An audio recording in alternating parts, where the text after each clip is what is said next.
Hello বন্ধুরা, কেমন আছো সবাই? আশা করি খুব ভালো আছো। আমিও খুব ভালো আছি। জীবনে ফার্স্ট টাইম এরকমভাবে ব্লগ ভিডিও করছি, ওপেন ক্যামেরায় নিজের ভয়েসে কথা বলে ব্লগ ভিডিও করছি। তো একটু নার্ভাস লাগছে।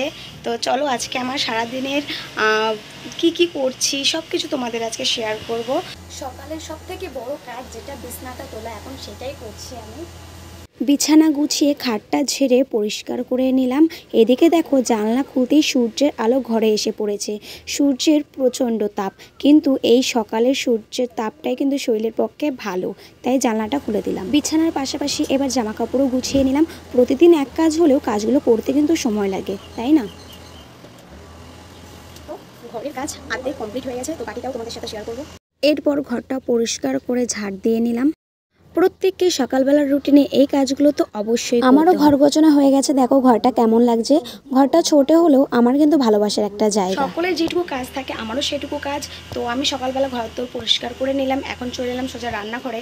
এখন কিছু খাওয়া দাওয়া করতে হবে। তো সকালবেলা বেশি কিছু খাবো না, সামান্য দুটো বিস্কুট খাবো, একটু জল খাবো, ব্যাস এইটুকুই আমার রুটিন। জলখাবার খেয়ে চলে এলাম। তো এদিকে দেখো, আমার ছাত্রছাত্রীরা সবাই পড়তে চলে এসছে, আর এর মধ্যে কারেন্ট চলে গেছে। কি অবস্থা, যেমন গরম তেমন অন্ধকার। তাই ওরা সবাই জানালার কাছে বসেই পড়াশোনা করছিল। পড়ানো হয়ে গেছে, ছাত্রছাত্রীরাও সবাই বাড়ি চলে গেছে। আর এখন দেখো বেলা বাজে 11টা।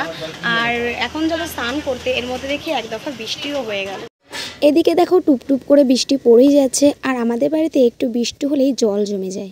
আজ বাজার থেকে কাঁকড়া আনা হয়েছিল, আর দাদু সেই কাঁকড়াগুলোই কেটে দিচ্ছিল। স্নান করে চলে এসেছি, আর আজ হচ্ছে বৃহস্পতিবার, পুজো, অনেক কাজ। তো এখন দেখো পুজোর সমস্ত জোগাড় করবো। আমি মন্দির মুছে ঠাকুরের থালা বাসনগুলো আগেই মেজে রেখেছিলাম। এখন দেখো পুজো দিতে বসে গেছি। এই যে ফুলগুলো দেখতে পাচ্ছ, এইগুলো পাশের বাড়ি এক ঠাকুমা আমার জন্য প্রতিদিন তুলে এনে দেয়। এরপর ফুল দিয়ে সুন্দর করে মন্দিরটাকে সাজিয়ে নিলাম। আমার আবার অনেক রকম ফুল দিয়ে মন্দির সাজিয়ে পুজো দিতে কিন্তু খুব ভালো লাগে।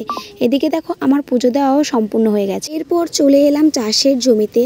এদিকে জেঠু আর জেঠিমা দুজনে মিলে গাঁদা ফুল তুলছে। সেখান থেকে আমি সোজা চলে এলাম বাবার কাছে।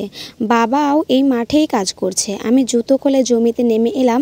এদিকে বাবা টোকা মাথায় দিয়ে জমির ঘাসগুলো সব পরিষ্কার করছে। যেহেতু জমিটা অনেক বড়, তাই সমস্ত জমিটা ভাগ ভাগ করে চাষ করা হয়েছে। এখানে দেখো বেগুন আর শশার চারা লাগানো হয়েছে, আর এর পাশে রয়েছে গাঁদা ফুলের জমি, আর তার পাশে রয়েছে রজনীগন্ধা ফুলের জমি। গাঁদা ফুলের চাষ আগে করা হলেও রজনীগন্ধা ফুলের চাষ কিন্তু এই প্রথমবারই করা হচ্ছে। এদিকে দেখো অল্প কটা রজনী ফুল হয়েছে, তাই দাদা আমাকে রজনী ফুলগুলো তুলে দিল বাড়িতে নিয়ে যাওয়ার জন্য। কত সুন্দর গন্ধ, আমার তো রজনীগন্ধা ফুলের গন্ধটা খুবই ভালো লাগে। আর দেখো আজকের পরিবেশটাও খুব সুন্দর। আর ওদিকে দেখো কেমন মেঘ করে আছে। একদিকে করা রোদ, অন্যদিকে দেখো মেঘের কি রকম অবস্থা।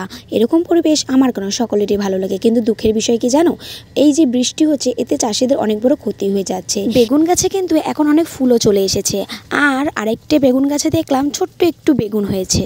জমির এক পাশে দুটো সারি মাচা করা রয়েছে, যার একটিতে রয়েছে লাউ আর অন্যটিতে রয়েছে উচ্ছে। লাউয়ের ফলন ভালো হলেও উচ্ছে গাছটা কিন্তু খুব তাড়াতাড়ি নষ্ট হয়ে গেছে। এখনও গাছে ছোট ছোট উচ্ছে রয়েই গেছে, আর একটা দুটো বড় উচ্ছেও আছে অবশ্য। এরপর বাবাকে বলে আমি বাড়ি চলে এলাম। বাড়িতে এসে খাবার বেড়ে খেতে বসলাম। আমরা আগেই দেখেছি যে দাদু কাঁকড়া কাটছিল, তো আজকে মা সেটাই রান্না করেছে। এদিকে দেখো কাঁকড়া দিয়ে, কাঠি দিয়ে, আলু দিয়ে তরকারি, উচ্ছে আলু ভাজা, আর হচ্ছে বেগুন ভাজা। এখানে আমার সবথেকে পছন্দের একটা খাবার রয়েছে, কি বলতো, গাঁটি। আমি কিন্তু গাঁটি খেতে খুব ভালোবাসি। এরপর বেগুন দিয়ে ভাতটা মেখে আমি খেতে শুরু করলাম।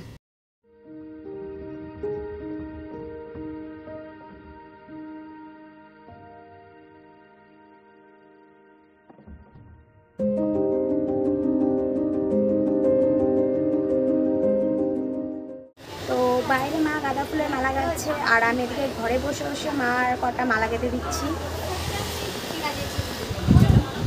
এরপর মালা গাঁথা শেষ করে চলে এলাম ছাদে। এদিকে দেখো পায়রার ঘর। দাদা পায়রা পুষতে খুব ভালোবাসে, তাই একটা ছোট্ট ঘর করে পায়রা পোষে। এদিকে দেখো চাল কুমড়ো হয়েছে, কত সুন্দর। ছাদে এরকম বাগান করতে কার কার ভালো লাগে একটু কমেন্ট করে জানিও তো। আগের বার অনেক ড্রাগন ফল হয়েছিল, কিন্তু এবার শুধু দুটোই ড্রাগন ফল হয়েছে। আর আগের বছর যখন এই আম গাছটা লাগিয়েছিলাম, তখন কিন্তু মুকুল এসেছিল। আমরা তো বাঙালি, সন্ধ্যাবেলায় চা না হলে চলে, তো আমি সবার জন্য চা বসিয়ে দিলাম।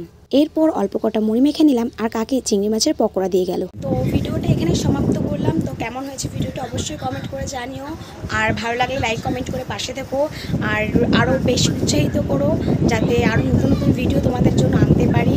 তো ভিডিওটা এখানে শেষ করলাম। ভালো থেকো, সুস্থ থেকো।